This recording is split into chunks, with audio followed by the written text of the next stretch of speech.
Oh, hey. How are you doing? I'm just waiting for people to join. I had to stuff my face real quick because I felt like I was going to pass out. Check out my digs. Look. It's so super cute. 50 cents. 50 cents. Why buy anything new? Why? Anyway, so I apologize for totally dipping out.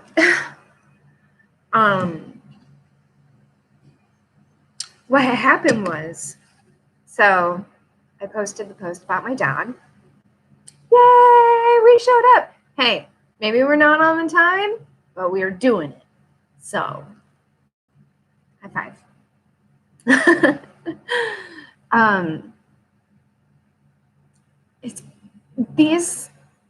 This weather right now is totally like Florida because it's freezing overnight and in the morning, like a Florida winter. And in the middle of the day, the windows are open. It's hot as fuck. I'm taking my clothes off. I feel silly. So I really practice what I preach, and it's easy to do when I'm talking about, riding that wave out. And it's another thing to do when it's like totally fucking hard. But if I don't share the hard part, then how do you know? I don't know. When people don't share the hard part, I don't trust them. Like I need help getting through it. And so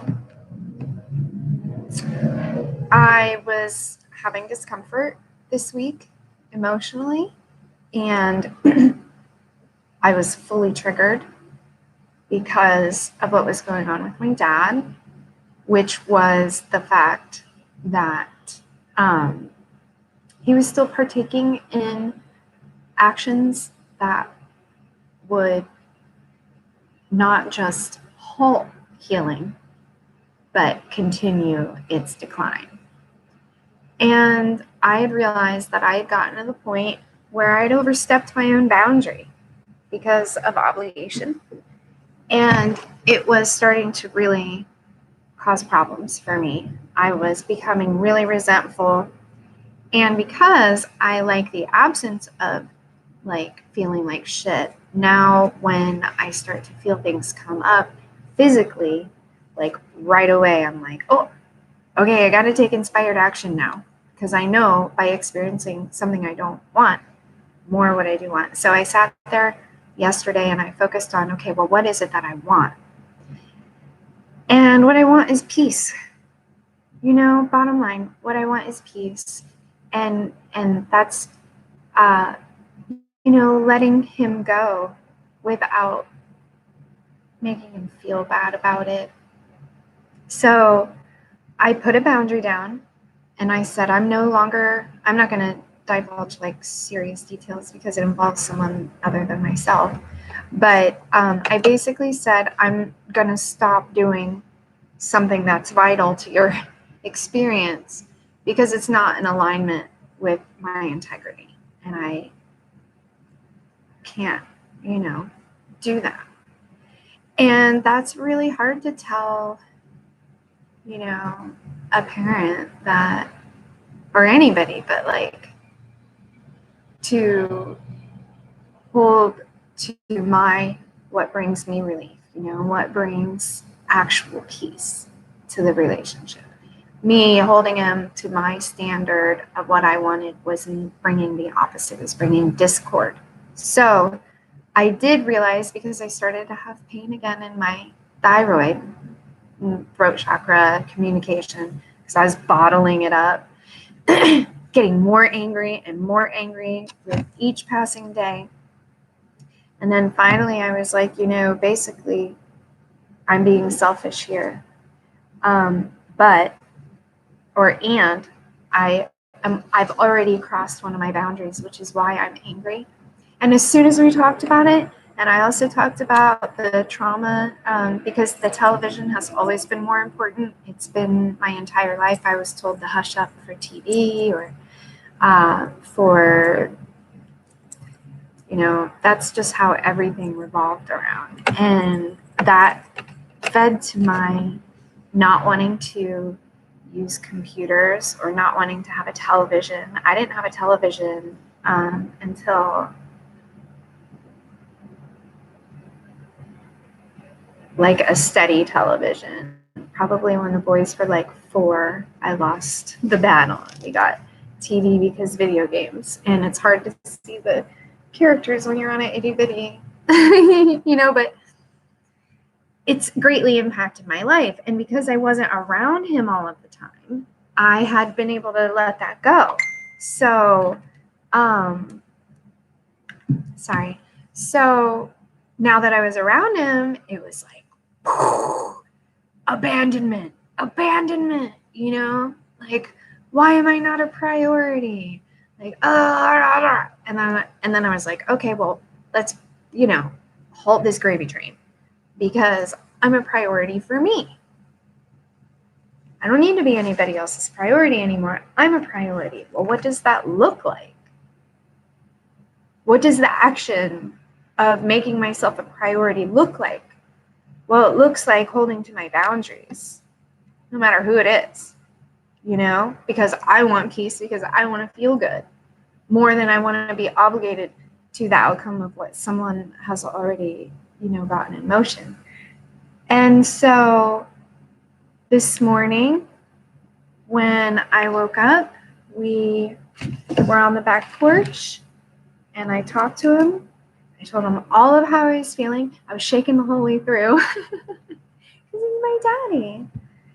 And it's hot as balls in here, y'all. Right? And so we talked. I shared how I felt. And when he tried to dismiss it, I held him accountable to that. I said, no, you're flipping it. You're dismissing what I'm saying. We can talk about your feelings. But I brought mine up first, so we're going to handle this, and then we're going to go ahead and talk about yours and address your feelings. But if it was that big of an issue for you, you should have brought it up first, and you didn't. Therefore, I have this stage right now, And you're putting me in a position where I'm supposed to feel bad about how you're feeling to what was, was uncomfortable for me, and like, I was like, no, that's manipulative. I'm not doing that with you. And he was like, okay, you're right. And we had probably one of the best discussions we've ever had. Ever. And I totally gave him permission to die.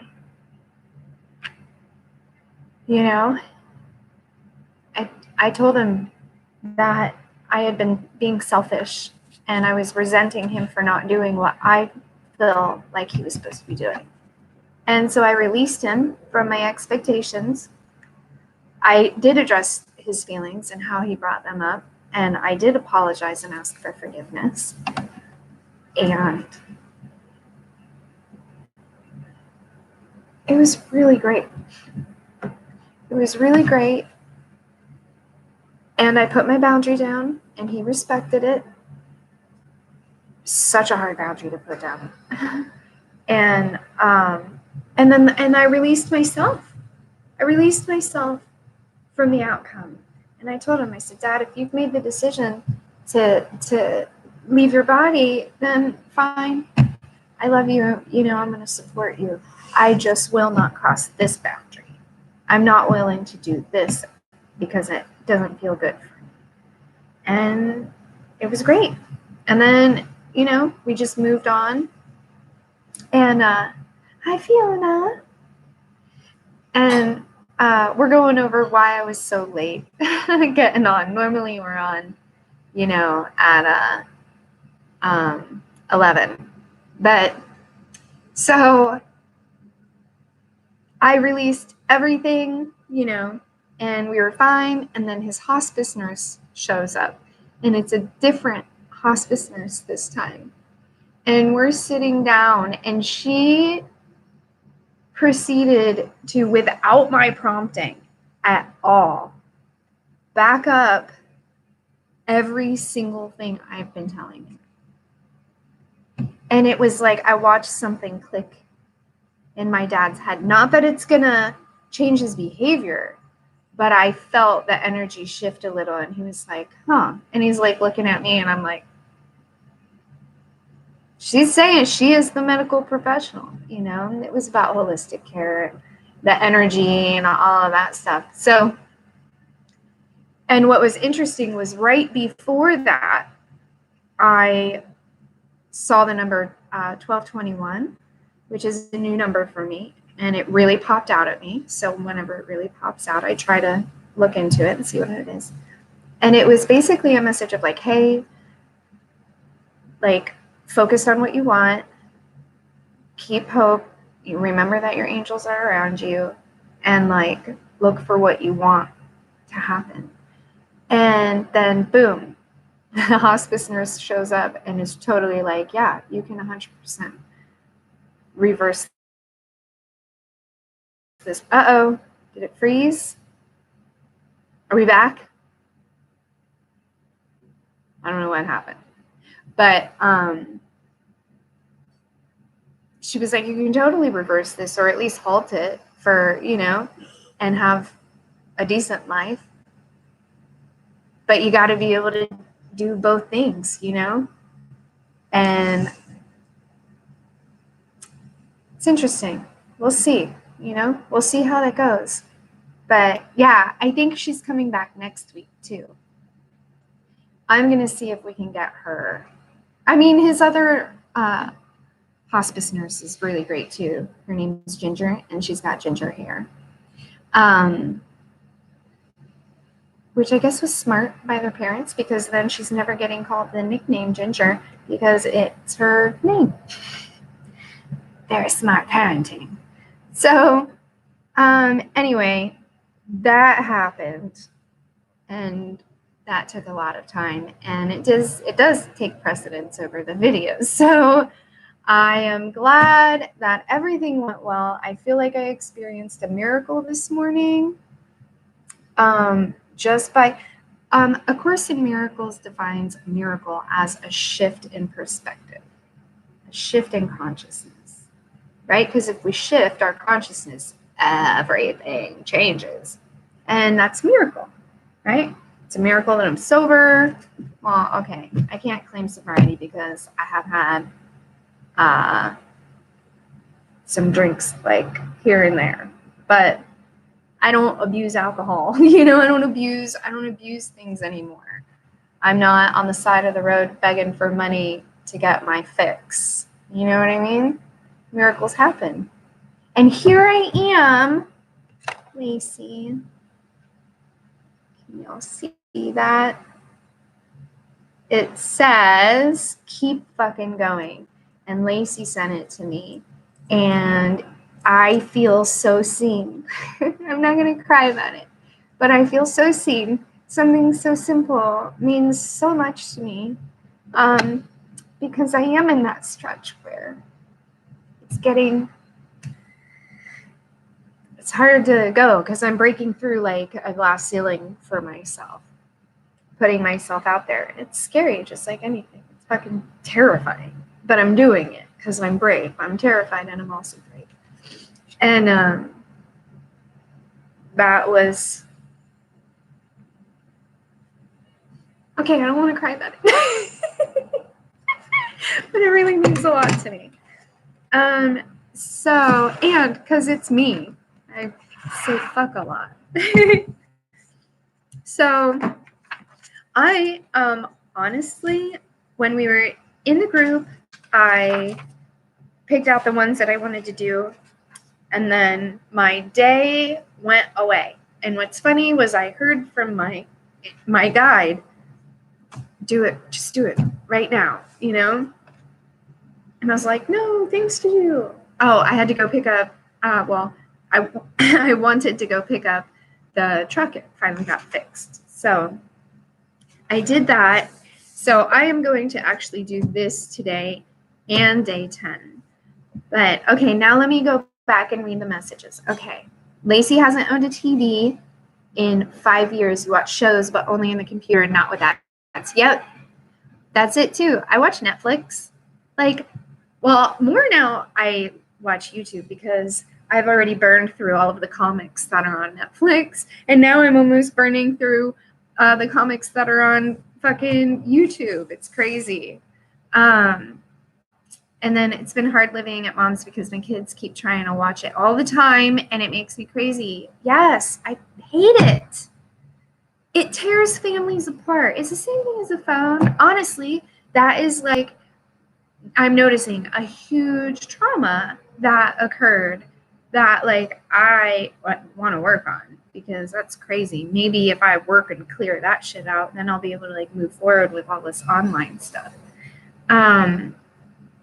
And the commercials are horrible. It's like, eat this pill, take this pill, take this pill, take this pill, take this. None of them. Okay, wait. One. I've seen like one or two that are positive. News, entertainment tonight. Who the fuck cares? I don't know. It makes me feel shitty when I watch it. I can't tell anybody else what to do. But yeah, it's super hard to talk to your parents about that kind of thing. It was very, very difficult. I was so scared. And, inspired action. If I say I love myself, then I have to take the action. I want to take the action to follow up with that because that's how things get in motion and we attract better situations and better situations. Lacey, I'm glad that I'm inspiring you. I'm really glad. It means a lot to me, Oh, okay. So we're both on the same spot. Good. Still hot. Oh, it's so good though. All right. Shut up your mind. This is the book we're working out of. Unleash your inner money, babe. A money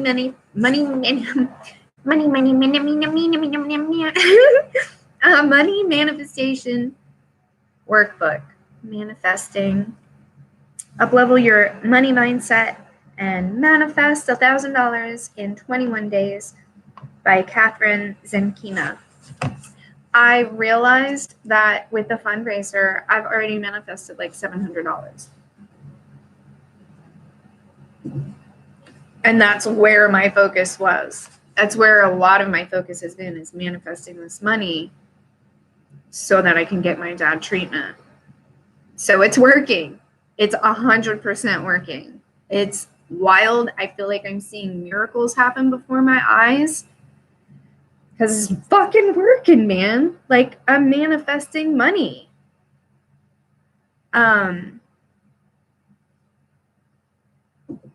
So shut up your mind. And so what we do in this group is I go over one day at a time. And maybe that's one of the channels I should start, one day at a time. And that's where I'll do all of my little workbook challenges with everybody.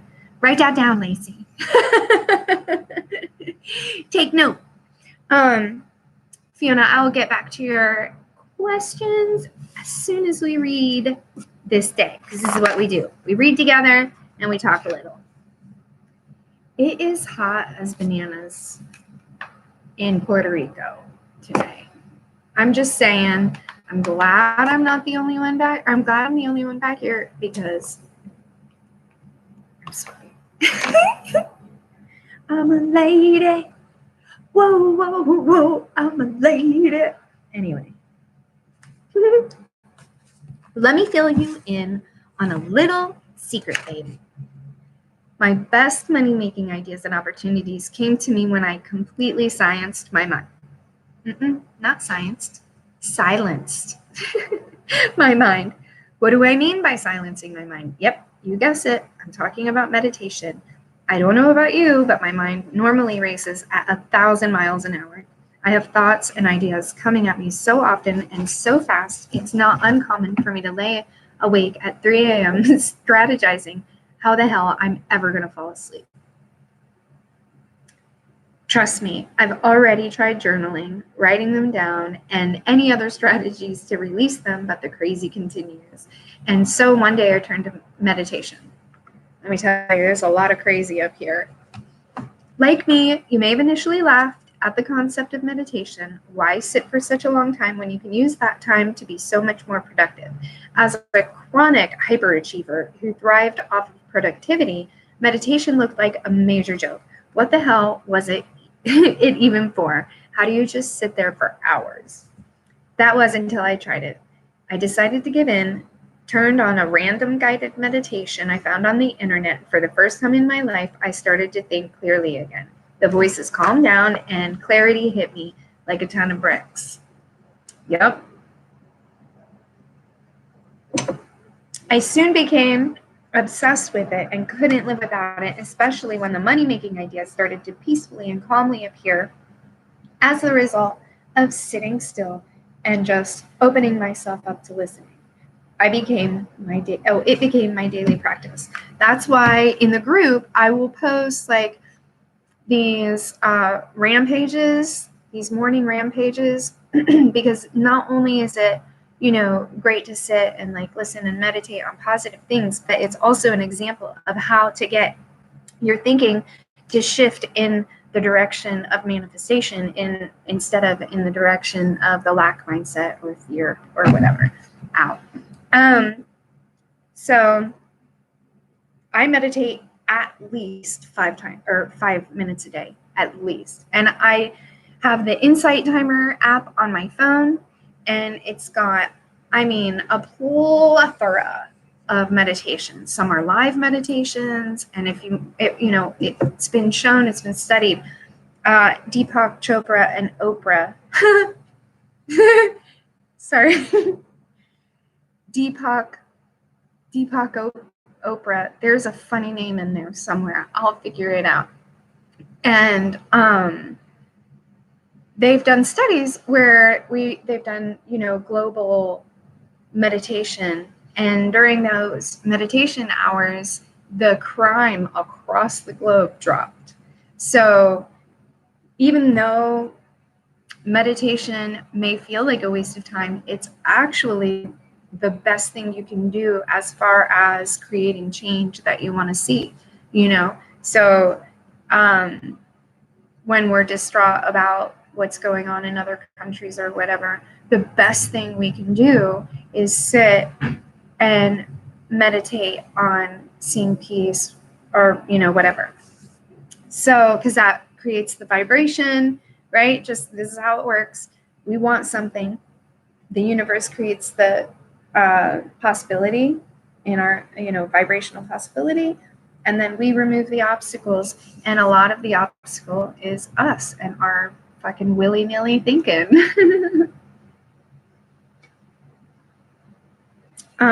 Incredible money-making ideas come when you're still listening and ready to receive. On the receive note, we don't want to wear, this is interesting. So we don't want to wear jewelry on our left hand because it blocks the receiving vibration. And yet when we are married, which in my opinion, in a subtle way claims ownership over someone. Perhaps I'm just bitter, but blocks the flow of receiving. And how many marriages where we block the flow of receiving with each other. Just my little, I'm not saying, don't wear your rings or whatever. I'm just saying it's interesting to me. So you spend so much time asking for guidance, asking for money to show up, but how much time do you spend listening to your instructions? Trust me on this. When you shut up your mind, your subconscious mind speaks. Your subconscious mind is the magic place that holds all your money, receiving answers coming straight from the limitless universal intelligence. Sometimes the guidance from universal intelligence doesn't even make its way to you during the meditation. Most of the time, it comes right after. I have had many light bulb moments go off for me while I was in the shower. It made me quickly realize that meditation isn't necessarily the action, it's the beginning of the action. It's the signal you send to the universe letting it know that your mind is clear and you are ready to listen. You have set the intention to receive your abundance, and so it comes. It could even be it can even be while you're on the toilet. The universe doesn't discriminate on the perfect moment. In the beginning, you may find that guided meditations work best for you. As you grow through your practice, you may graduate to complete stillness and silence. The secret to meditation is to do what works for you. I used to meditate by laying in bed with my eyes closed. Now I practice mudras, like the hand positions. You see yogis make while meditating. And I like to sit up straight. It doesn't matter what works for you as long as it works. Make it easy on yourself. I sit and I listen to every noise around me. I just listen to the noises. Your money, babe, action for today. You guessed it, meditation. There are 1,000 of guided meditations that you can try on the internet. In fact, there are apps aimed at the newbie meditators with guided meditations that are only 10 minutes long. We all have 10 minutes to spare in our day. And if we're not able to take that 10 minutes, that is a resistance to self-love. And so where it's a bypassing. If we keep ourselves busy, then we don't have time to look at it. So at least 10 minutes. Yep. And then the questions are how I felt before the meditation, my stress, anxiety, worry level on a scale to 10 pre-meditation, the meditation practice that I chose today, how I felt during the meditation, how I felt right after, my stress, anxiety, worry level on a scale of 1 to 10 post-meditation, ideas and thoughts, if anything happened or appeared in your mind when you silenced it, brilliant money-making ideas, if any, that popped into my head during the meditation, brilliant money-making ideas, if any, that popped into my head later in the day. All right? And I keep forgetting, but I will post the photos. I keep forgetting. Okay, hold on. This is why I like doing these videos, because it's been the most consistent. Yeah, I know, right? It is. Why is it such a challenge to be consistent, you know? Maybe we just need to meditate more. Maybe we want to meditate more. I think I want to meditate more. I know I want to meditate more. I'm going to meditate. Did you see that? But even when it ends, you don't do daily videos anymore. Okay. Well, I'm still going to be doing, I think it's good for me.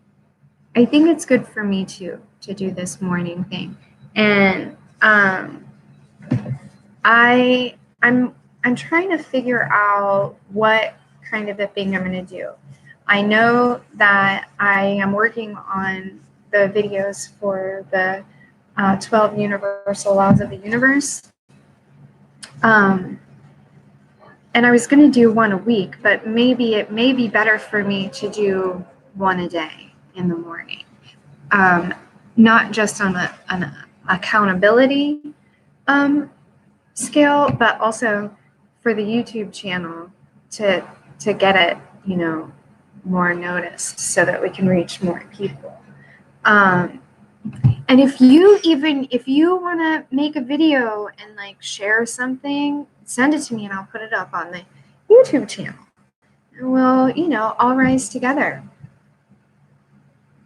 One day at a time thing. Yeah, one day at a time. All we have is now. I can't believe how hot it is right now. It was like 50 degrees this morning, and it's got to be at least 80 now. That's weird. Weird. Okay, I'm going to eat the rest of my breakfast, and I'm going to write some, I'm going to do yesterday's, and I'm going to do this, and I'm going to write down also in my book the mantras or whatever. What do they call it? Affirmations. Same thing. And then I'm going to do this. I always feel better after I meditate. And that's actually, that's when I started getting messages. And then I thought I was schizophrenic because I was getting so many messages. But it's awesome now. You too, sweetheart. Aww. Nice. Yeah, I hope you feel better. I look forward to hearing that you feel better. I love you, sweetheart. See you tomorrow morning. Really have a good one.